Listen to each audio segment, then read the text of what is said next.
Welcome to Beyond the Campfire, the Dead by Daylight podcast where we dive into the stories, secrets, and strategies behind the horrors and heroes within the fog. I'm Dogbomb, and I'm joined, as always, by my co-host, Lemon. Hello, Lemon. Hi, Dogbomb. How are you this week? I'm good. How are you? I'm good. Christmas is over. New Year. It's a new year. Happy New Year. Happy New Year. So how is 2026 treating you? It's all right. Happy New Year to all of the listeners. Yes. Our amazing listeners who leaves comments. Amazing commenting listeners. I'm a bit too excited sometimes. Who are we talking about this week? This week we are talking about Claudette, one of the survivors. One of the original 4. Yeah, but first, how has your games been going on Dead by Daylight this week? Are you back? Yes, I went and got myself a new controller last Wednesday, so a week ago. And it has been good. I played a lot of DBD New Year's Eve, so that was a lot of fun. On New Year's Eve, you were playing Dead by Daylight? Yeah, I'm not good with drunk people, and I'm not good with fireworks, and I'm definitely not good with drunk people playing with fireworks. So I like to stay home, get cozy, and then play games with my friends. No, I stayed home and then I came online after when it was the new year to play with my friends. You were there, but I ended up in a room full of drunk people. We were playing with drunk people. We were. But they were the good kind of drunk people who didn't play with fireworks. They were. It was tough. It was tough to get escapes that night, though. I will say it did affect their gameplay. I don't think I got any. I don't think I got any either. I had a lot of fun. Me too. Any other interesting games you've been streaming? Yeah, I've been streaming. I've not given up on the challenge on the achievements, but I've moved on to the tomes. I'm starting all of the tomes. I've managed to complete 4 tomes. Ooh, that's amazing. This week on stream, I completed tome 1 completely. And it turns out I have no survivor challenges in any of the tomes until tome number 10. Wow. So I've completed all of the survivor challenges pretty much. So it's a lot of killer again on stream. Yeah. But I'm really enjoying it. But I was watching you when you did the tomes and you got tome 1 done. And I didn't know that it did that glittery the sparkles, the golden sparkles. Yeah, that's why I'm doing it. I'm only doing it for the golden sparkles. I was like, oh my God, I want that, but I don't feel like I should play killer, so I will never get that sparkle. Were you there during my first game of stream? Yes, I was. I was trying my first tome game and I needed a hatch escape. Yes. And I tried so hard. I forgot to tell the other survivors what I was trying to do in the pre-game chat. And they came in and accused me of being toxic. It was a whole thing. Were you toxic? I don't believe so. I literally unhooked the person and got them out. And yeah, I'm not keen on interactions like that. But yeah, it happened. We had a discussion on stream. We replayed it over. I got blocked from their Twitch channel. Which is funny because I looked them up while you were streaming, and they hadn't been streaming for over a year. They still blocked me. I guess I was toxic. You weren't. I was watching that game, and you unhooked, and you actually make sure that the others got out. You were the only one who got married or got killed in that end game part. Strange game to be called toxic in when I was the one who got killed. And now you say strange. I have started to do a bit of research for a later episode. Oh. I have started to watch Stranger Things for the first time. What do you think? I think I'm on episode 5, maybe? Mm-hmm. I have tried to watch episode 1, like, twice before, I think, but I have never finished it. But now I'm up to episode 5, so that's exciting. That's And brilliant. I'm a bit hooked. I'm a bit Good, hooked. yeah. I think that's pretty. I got hooked partway through season 1. I think a little earlier than that, like episode 2 or 3, but I have fond memories of season 1, watching it. I think I need to watch it again. I need to catch up. I gave up after season 2, 3. I think I need Oh, to catch up and watch the end and get it back on the hype train. that is good to know so I don't start to spoil because I do send a lot of messages saying, "Oh my god, that just happened," or "They're doing that Yeah. now." But okay, I'll stop after season 1. Yeah. I've seen all of season 2, but I can't remember. I think I stopped partway through season 3. Yeah, But the hype around Stranger Things and Dead by Daylight is continuing. it's And by the huge. time our episode releases, the PTB will be out. Yeah. So episode comes out on Wednesday, PTB comes out on Tuesday. I'm really excited to see what they add. Yeah. I'm not there yet. 2 survivors and 1 killer. We know the killer, we know the survivors. We don't know anything about the power or the perks. I'm very excited. Yeah, I'm excited, but I'm not, like, hype excited yet. Maybe I need to watch a bit more. Yeah, and also I would be careful because there might be spoilers in the release, possibly. I'm not going to watch the PTB, but I have a problem. I don't remember the names in the TV show. I remember, like, 3 names, like Steve and Nancy, but the children's names, I'm lost, so I already started to give them nicknames, like the snack guy. Dustin, Okay, is he one of the new people? I think so, yes. Okay, okay. I like guys who bring snacks. Mm. Num num num. So this week, we're going to be talking about the survivor who teaches survivability before bravery. It's Claudette Morel.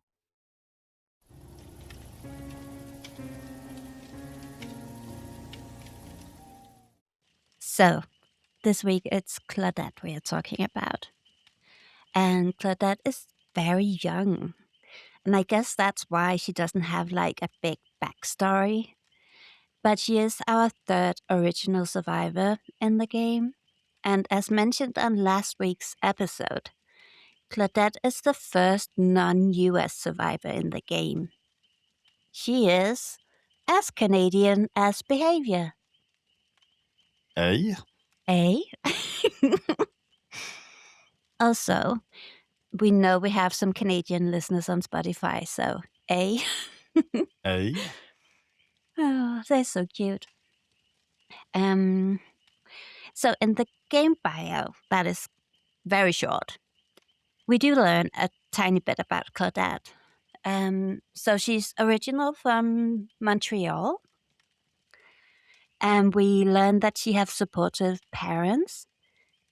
They gave her a science kit, and they just let her enjoy doing different experiments.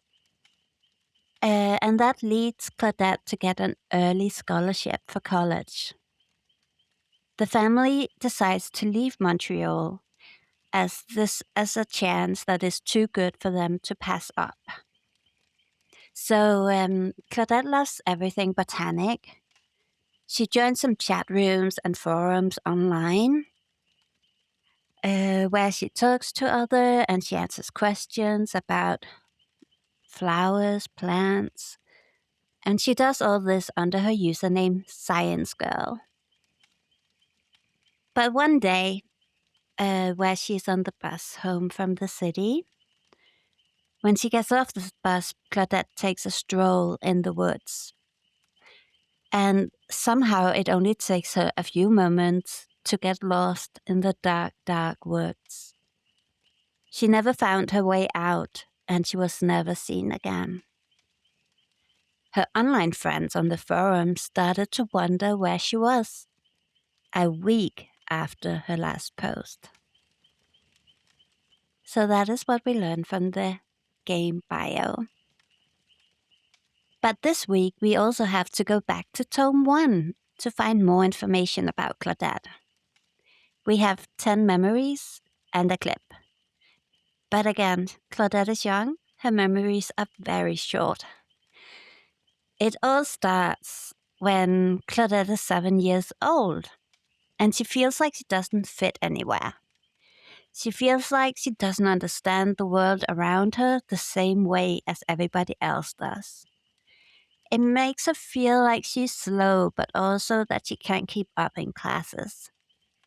Even the school librarian calls her adult-minded. And I had to look up what adult-minded means, as that is a new term for me.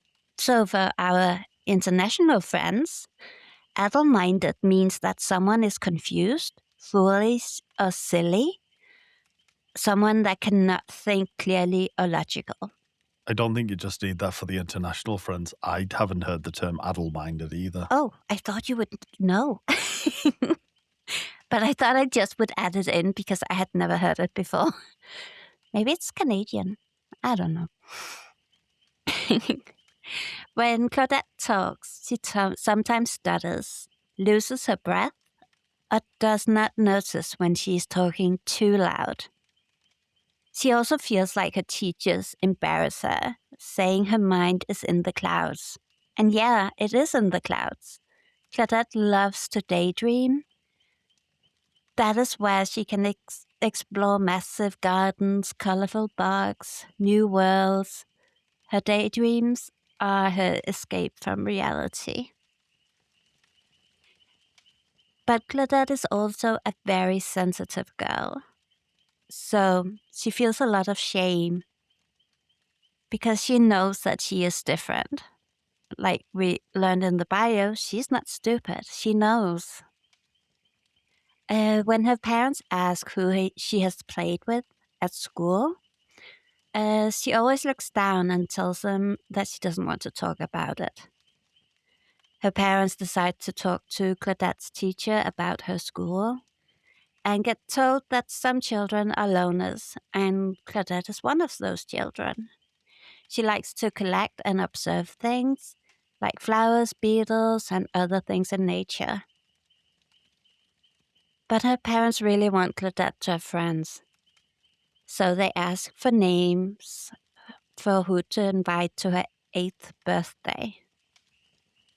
But Claudette feels the shame, as she herself is never invited to anybody's birthday.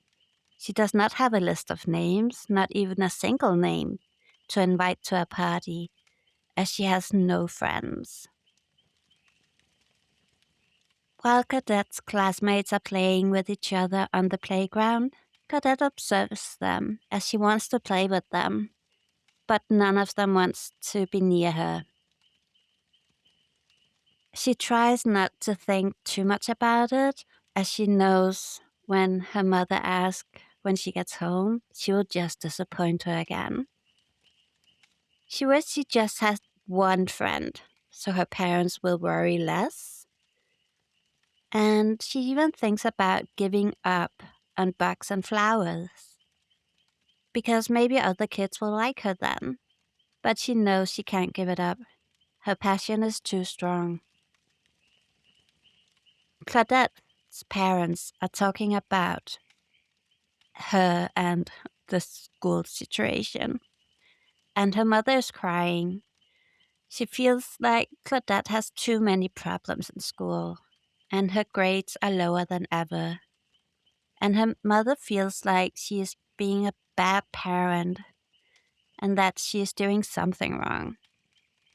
She wants Claudette to stop with the interest in plants and bugs.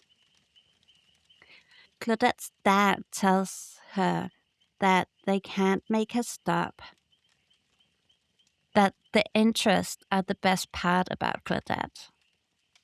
She does not have to be like every other child, because she will always be different. The parents are so loud that Claudette hears everything, as she is only pretending to sleep. She gets very upset when she hears her mother wants her to get special help so her grades can go up. But luckily, her dad is convinced that she does not need extra help, and that special help just will make everything worse for Claudette. It will make her classmates make fun of her. He knows Claudette is a smart kid, and that she just needs to find the right way. Claudette gets a new substitute teacher, and that teacher gets Claudette. She knows how to teach children like Claudette, as she herself was a different child when she went to school. Getting the right teacher and support helps Claudette get her grades up, but still, no friends. Her teacher tells her that she has passion, and passion is everything. Even though everything is going well, her mother still wishes Claudette had friends and liked the same stuff as other girls. So she wants to get a doll for Claudette's 8th birthday. But again, her dad was thinking she should have something bug or plant related, as he thinks that would make her happy. Her mother just doesn't want Claudette to get bullied at school as she was herself, as she was also a different child in school. That is the 10 memories. Then we see a clip of Claudette getting home from school. Her dad is standing with a cake, and she gets her present. She gets a science kit, and as we already know from the game Bio, she's excited. So that is all we know about Claudette. A sad story in school, but it ends well. Ish. Is that all with Claudette? That is all. Do we know why Claudette is in the fog? No, we just know she gets lost in the woods, and she can't find her way out. And then we learn that she kind of finds hope in the darkness, as she knows that greenery, like a plant, tree, or bush, can save lives.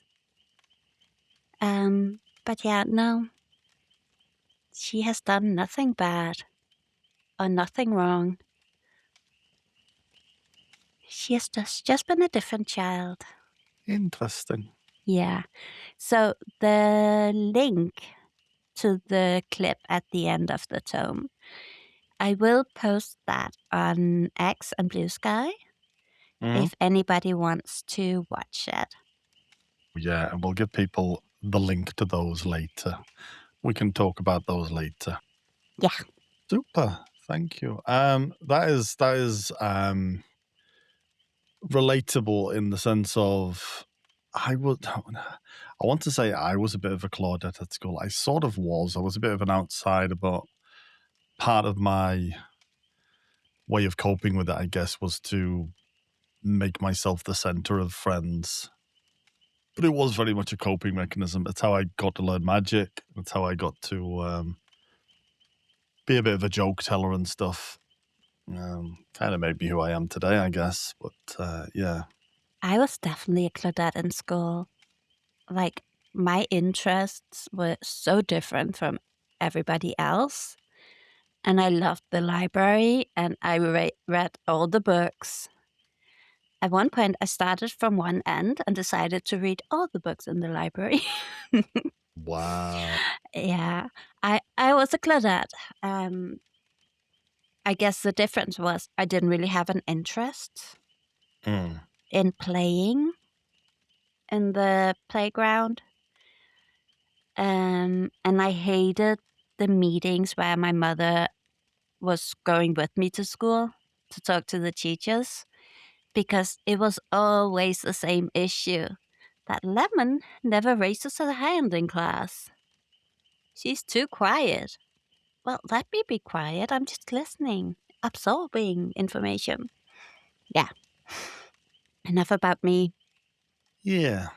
Enough about us. Yeah. Let's talk But more about Claudette. I think that was a 90s child because the one thing I did found a bit weird in the in-game bio was it took her friends online a week to wonder where she was.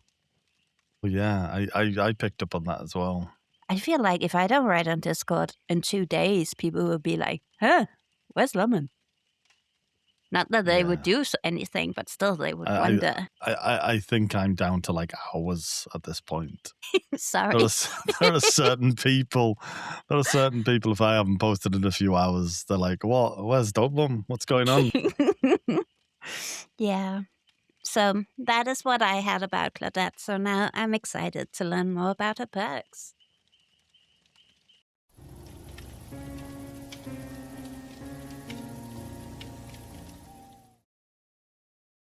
So Claudette, one of the original four, and Claudette is all about self-sufficiency and stealth.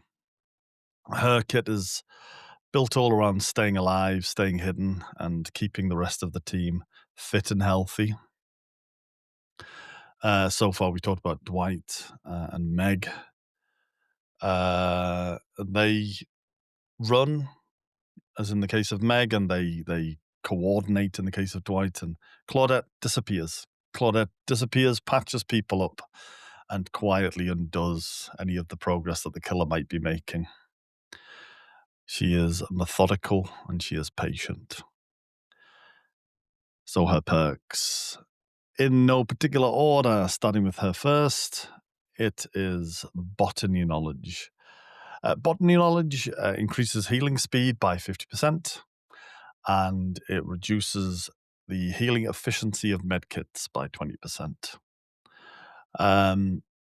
There's nothing really bad here other than it makes medkits worse, I guess. It makes any kind of altruistic healing fast, efficient, and it's incredibly relevant, especially with a coordinated team where you're playing a particular character as a healer or with any kind of healing build. Botany knowledge just makes it go faster.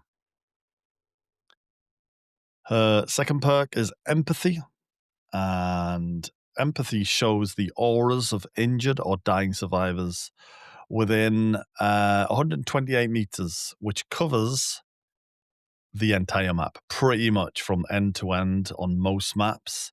128 meters will cover almost every map, which is quite funny, really. In the first build of empathy, it was originally put in the code to be 9,999,999 centimeters that you could see, which is nearly 100 kilometers, 62 miles.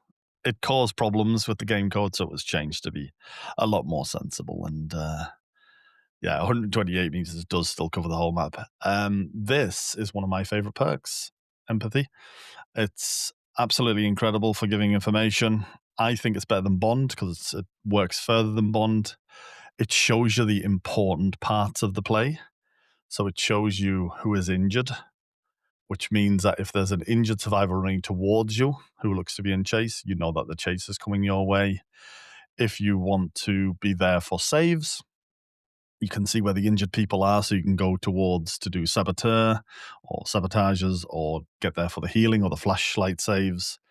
It's incredibly good. It's very, very good in solo queue. It's really good in a Swift in a team. Very proactive perk.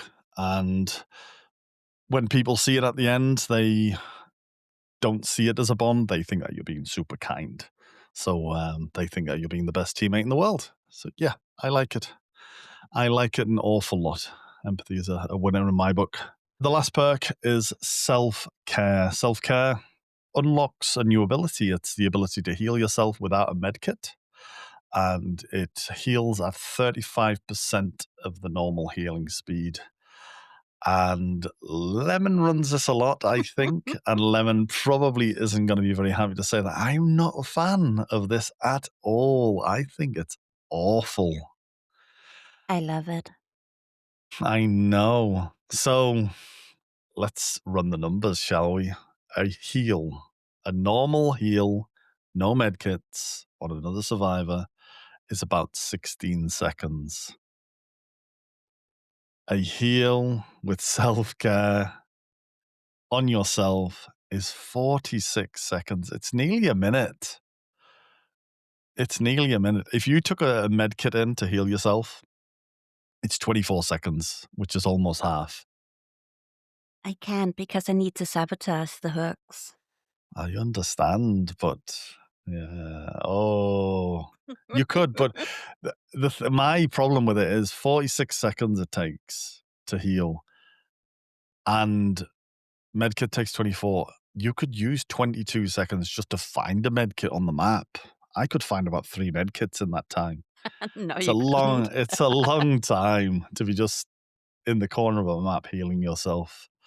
And when I'm on the hook dying and watching somebody self-care on the other side of the map, nothing worse.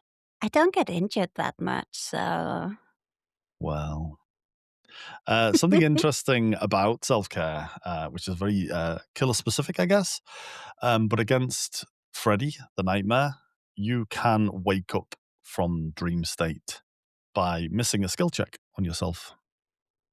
that's good to know.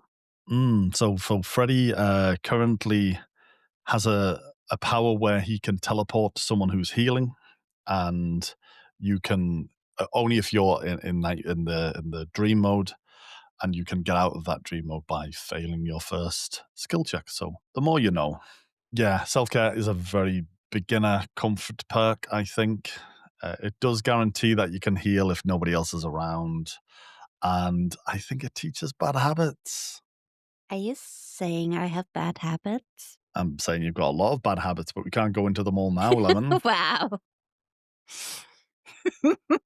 So a few build ideas. Empathy, as I say, empathy is brilliant. Empathy is good for running so you know where the chase is taking place. And if you ran that with, say, Iron Will, lightweight sprint burst, you could run in, take a hit, and then disappear. So you're not actively taking a chase, but you are slowing down the killer who might be otherwise tunneling or chasing someone else.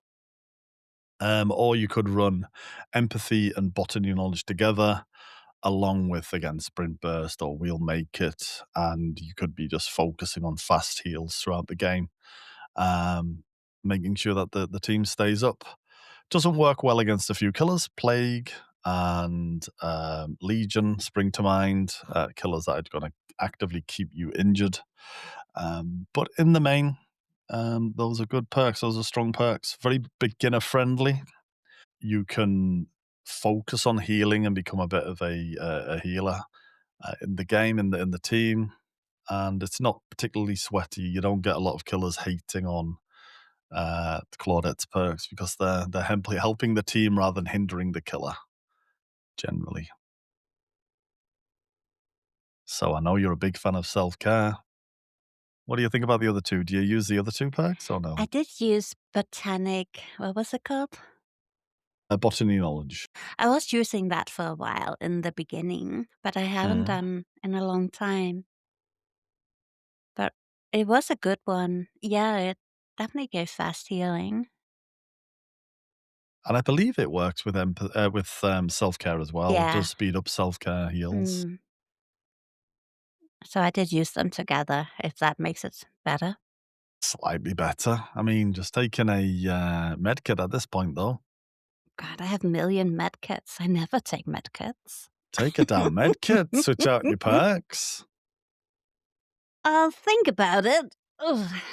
Please, please think about it, please. Do you use any of Claudette's perks? Yeah, empathy. I am a massive fan of empathy. I run it on Mm. on a lot of builds. I run it on anything where I'm trying to actively sabotage. I run it on anything where I'm actively trying to not allow tunneling. So anti-tunnel builds are good with empathy because you can block other people from being tunneled. So yeah, I run empathy quite a lot.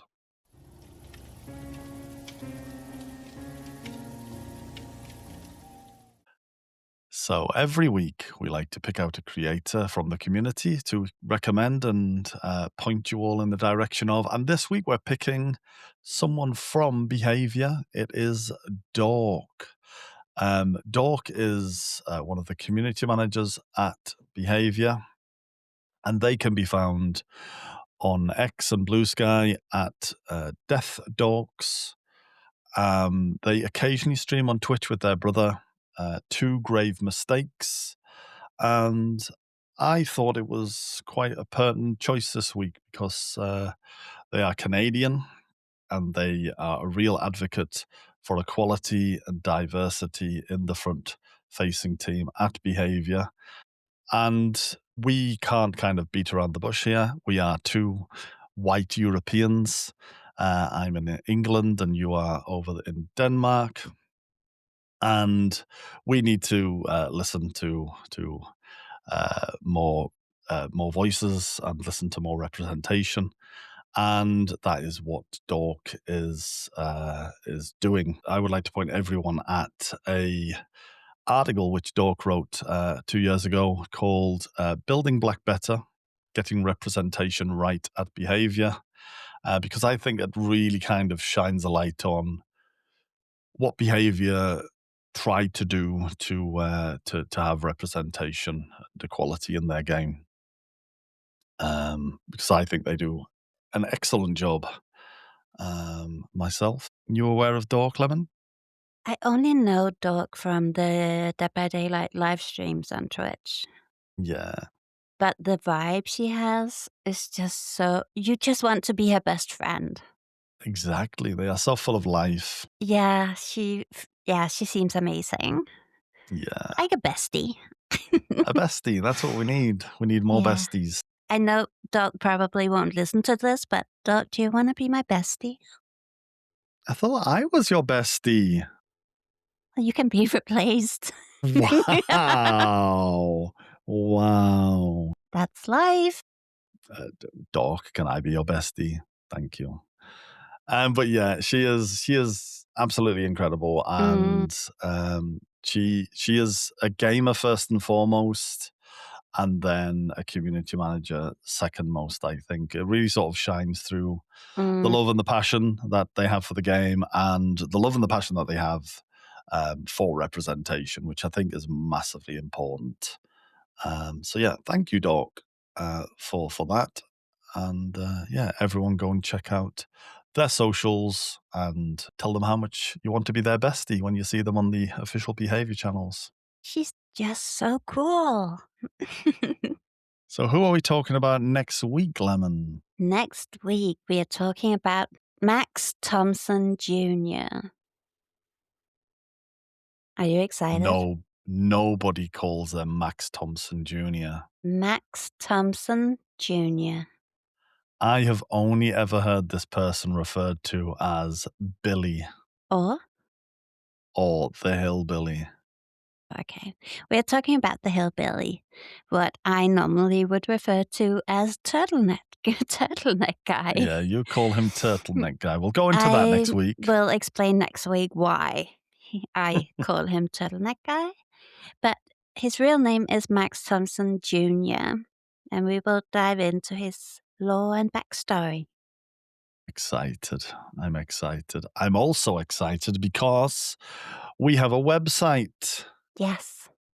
We have a website. So we've set up a links page at beyondcampfire.com. And on that links page, if you go to beyondcampfire.com, you will find links to our X profile, our Blue Sky profile. You will find links to all the major podcast platforms. We think if we've missed one, please let us know. And you'll also find links to Lemon and my Twitch channels if you want to follow either of us.